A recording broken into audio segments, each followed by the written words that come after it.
Hey Zwifters, I'm Simon Schofield and this is the Zwiftcast, coming up on this episode. And that was where it all started to go horribly wrong.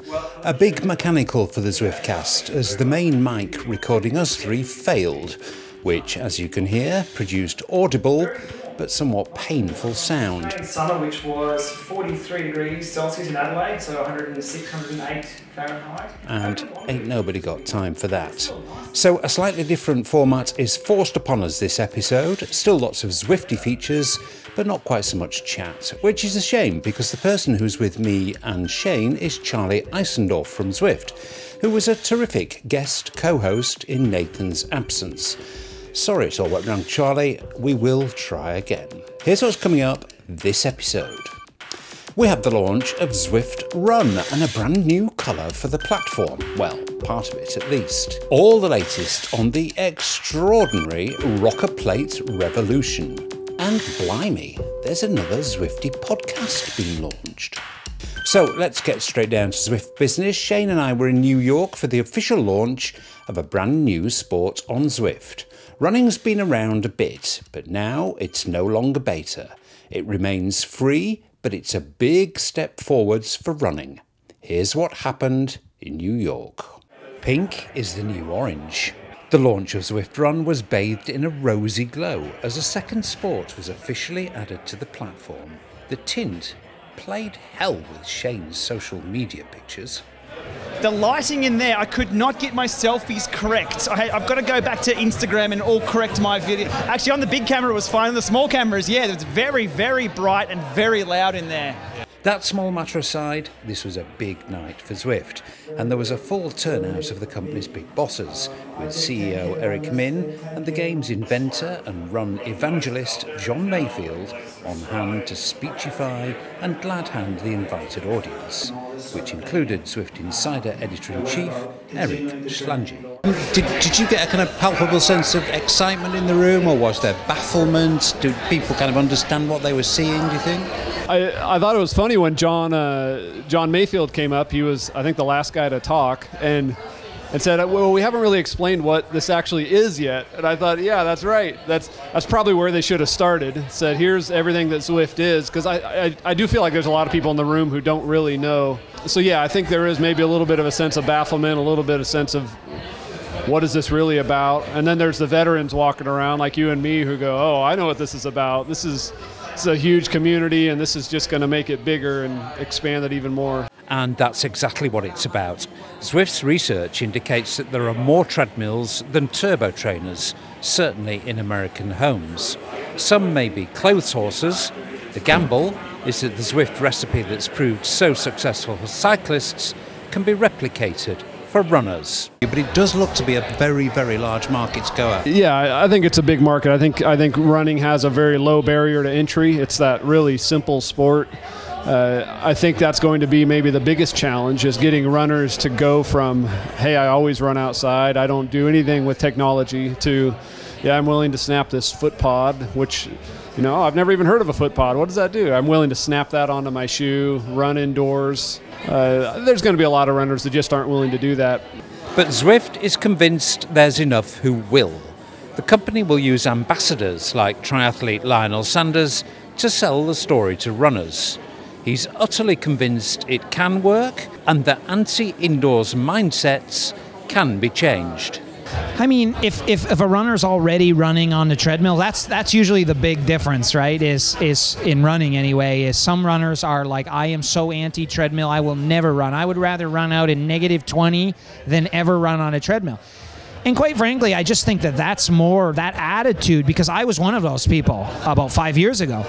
And, you know, it's weak, it's wimpy, you know what I mean? It's cold out, but that's not an excuse to not go running outside. But the reality is, I just think that that's just, you know, mental baggage, dogma, whatever you want to say, that you're just holding on to. It's not true. I mean, the fact of the matter is, when it's -20 outside, the quality of running that you're doing is garbage. I'd say borderline dangerous. And so, yeah, I mean, the treadmill in its normal state of staring at the wall is, as you say, the treadmill. But when you add in this sort of device, I mean, it just takes it to a whole different level. And adds joy. There are a lot of runners out there, so I think it's a good move, and I think it opens up Zwift to an even bigger market. It's like it broadens the overall picture of what Zwift is. When it's not just cycling, it's also running. Now you start thinking, well, what else can it be? You know, it's a whole fitness platform now just by adding one more thing, and I think that's important because I think that's the direction they're going in, and I think that's a good direction. They really, really believe that the running market is bigger than the cycling market, and that Zwift Run could be bigger than Zwift Ride. I think that's what we call it now, Run and Ride. Do you believe that? No, I don't. I'm skeptical. But look, I'd love to see it be a thing. But let's be real now. Those treadmills do take up a bit of space, and they do cost a bit of money. I want it to be a thing, and I'll cover all the tech on my stuff. We'll talk about it on the Zwiftcast, because Zwiftcast is now not just riding. We're going to have a run segment somewhere now, because it's going to be about technology as well, and people's adopting new technology and foot pods and this and that. So it's a good market to expand into, but will it be big? We still don't know. Well, we don't know, but we will see over coming weeks and months, and Shane will be keeping a special eye on Zwift Run on behalf of the Zwiftcast. Meanwhile, the cyclists on Zwift have excelled themselves in recent weeks with the rocker plate movement. Here's a big catch-up on the astonishing ingenuity involved.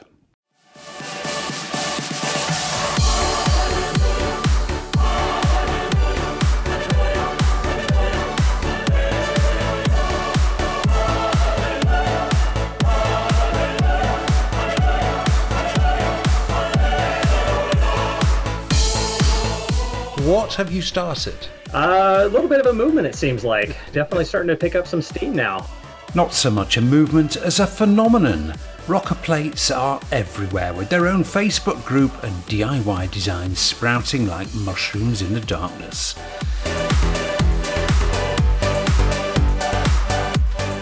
Back in December, the Zwiftcast first reported how ingenious Zwifters, looking for more comfort on their trainers, were beginning to build Chad McNeese's original design, adding their own flourishes or variations. Since then, the whole rocker plate thing has just exploded, with one Zwifter putting his design into full commercial production and amateur designers offering up their ideas to the Zwift community for comment and finesse. Mike Bobelak is a typical home builder. There's only movement if I instigate movement by swinging left to right. I've been following the rocker plates from Chad and the other designers on the Facebook pages, on the Zwift Riders and Racers page, and decided that I was going to build my own rocker plate. We knew we had the Kicker Climb coming out. So in my head, I was just stewing, okay, this has to be a bigger rocker plate. The whole bike has to be involved. I drew a couple quick sketches up and then just kind of ran with my first plan. It was the full-length plate that seemed to both catch people's imagination and just make sense. Mike shared his design with colleague Chip Self, who just happens to own a fabrication company as well as a couple of bike shops. What advantages do you see in that full length? It's just more logistically difficult to get on and off the bike when it's if you don't have the full platform, you're trying to get on to something that's 4 or 5 inches taller than normal. I'm not super coordinated in the first place, so I don't want to fall off of that.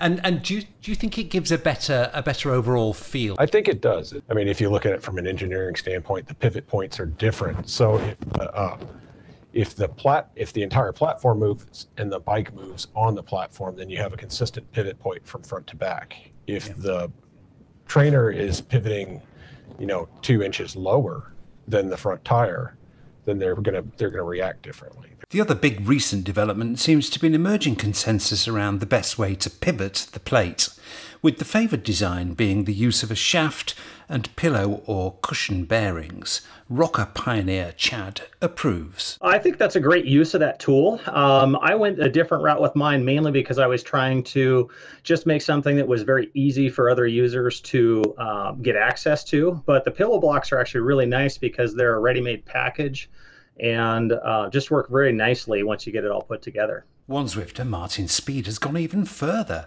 extending the rocking motion to the front of the bike via a full-length shaft connecting to a separate mini rocker plate, also equipped with bearings. Neat and less bulky. But it's Chip Self who's gone the full 9 yards and launched commercial production. The whole first production run is already sold. Wow. Can you tell me how many? We've got 20 already. Okay. And do you think the demand is there? It seems like it. I think I've gotten a lot of messages from people that are kind of waiting to see how the first batch goes. So I think that once there are some users out there that are having a good experience, that there'll be more demand for it. I think there's a lot of people sitting on the fence right now. And have you got sufficient scale to actually to fulfill demand if it gets really, really heavy? We do. We've actually talked with my fabrication guys, and by adding a night crew focused just on these, we think we can produce up to 200 a week. Chip's product, which he's rather cheekily called the Rocker, hello Wahoo, is retailing at $450 as a full ready-to-go version or $320 as a kit, USA only for now. There's been a tiny bit of pushback on price, but he's confident he's got it right. The price is just based on what it costs us to build them. There's not much profit margin in there. There's quite a bit of parts cost in this. I set out to build something using the best parts available. There's a cost to that. Chad's run the rule over Chip's pricing, and he thinks it's about right. I was kind of surprised, actually. The pricing, just based on where I'd like to see the market, was a little high. Ultimately, I think it's very justifiable when you look at the size of the product and what you're actually getting for it. And like you, I was pretty happily surprised that the reception was as good as it was. In truth, the reception to the whole idea has been extraordinary. And there's only really one way to end this report. The Zwift community is saying, loud and clear, it's only rock and roll, but we like it. Like it. Yes, we do. How might the trainer industry react to this? I caught up with Kinetic's Jason Overman, and I started with this question. Do you think for the industry as a whole has been kind of caught napping by this DIY revolution? I mean, there was a demand for a product and the product didn't exist, so the community had to invent it. There is definitely a case to be made that the other companies have been caught napping. There is obvious demand for this to the point where people are doing it on their own, and some of the other stuff that we see come out from time to time doesn't seem to have that sort of groundswell of demand.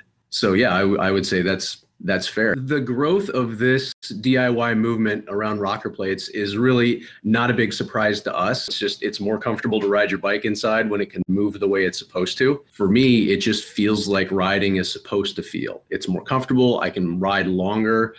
Zwift makes it a lot more engaging to ride indoors, but it doesn't necessarily make it more comfortable. And that's where things like the rock and roll or a rocker plate in is, as people are doing longer sessions, they're realizing that the bike is supposed to move with you. Otherwise, your hips tend to rock more.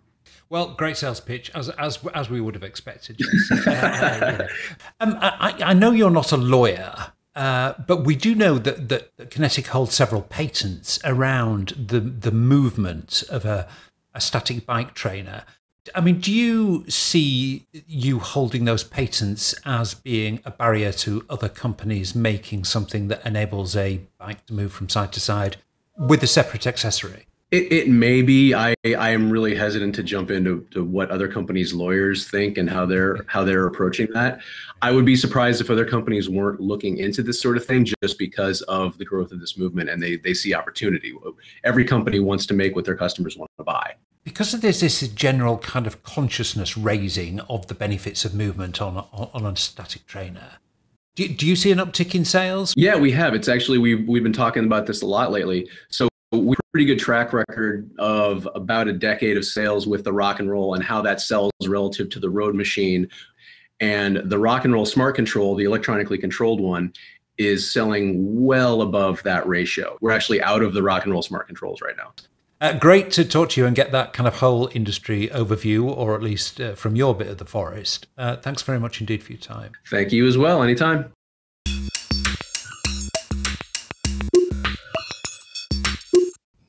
Well, despite the patent issues around this, I hear there are big developments underway at various trainer companies.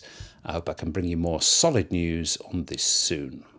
Okay, next, many Zwifters do work a little while on the trainer, sending the odd email and what have you, but one media business has taken it to the next level.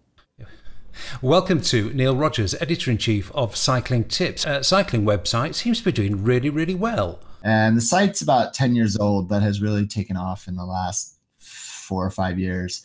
So it's a new site. It's young and perhaps not burdened down by some of the expectations that some of the other cycling media, websites that originally spawned from magazines. There's a bit of a legacy there and an expectation, and we're sort of free to pursue whatever stories we find interesting. You have staff scattered literally all over the world, don't you? I mean, just give me a quick rundown of where you've got people. We've got staff in Australia. That's where headquarters are in Melbourne. And then we have editors in Spain and in France, and here in the US, in Boulder, Colorado, as well as in Seattle, Washington.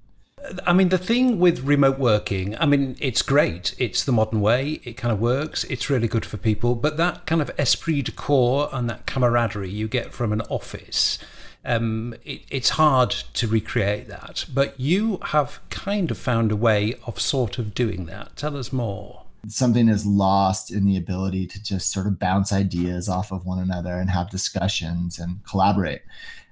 So what we have, and we're all cyclists, so what we decided to do was to ride together remotely using Zwift and using smart trainers. And using our phones as well. It's a bit of a complicated, very postmodern way to connect. So yeah, we ride together across the country, and so the weekly call between the U.S. editorial and advertising team takes place on the bike. Given that we had a kind of bit of a technical nightmare even getting this call set up, technology is fantastic, but not always completely reliable. I mean, is it a technical horror show trying to get this thing going or not? Yes and no. I'm not going to lie. The first time was a bit of a farce. It was, both on the conference call side. I mean, anybody who's been on conference calls regularly knows that it can be a bit ridiculous just doing that. And then, we had some people who were new to Zwift or they were setting up their trainers. And so a lot of patience was required. But yeah, you work through the kinks and you have to kind of have a sense of humor about it. But the first time that we actually were all on the call together and we were all in the same route in Zwift and we were all, sort of found each other and pedaling along, it was sort of this eureka moment, like, hey, we actually did it. And then after that, it's become easier and easier. It sounds like a lot of fun. And maybe the point is that it is just a lot of fun and it's a way of connecting. But I mean, do you actually get any work done? I mean, is anything meaningful discussed? Sort of in between difficult segments, if something meaningful comes up and you're halfway up the Box Hill climb, people start to huff and puff.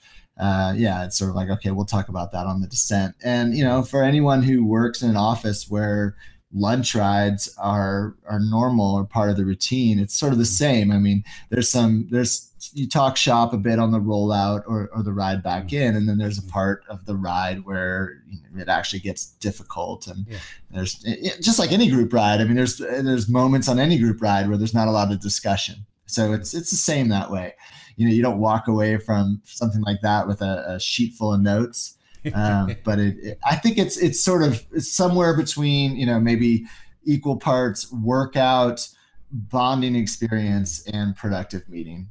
It's like a normal ride. I mean, if you get dropped, you'll get heckled. And, there might be moments where there is some huffing and puffing and, people try to get you to talk when they can tell you're suffering. I mean, it's all the same dynamics. It's just virtual. Well, it's a really, really cool idea. Congratulations on pulling it off. And, let's hope it spreads.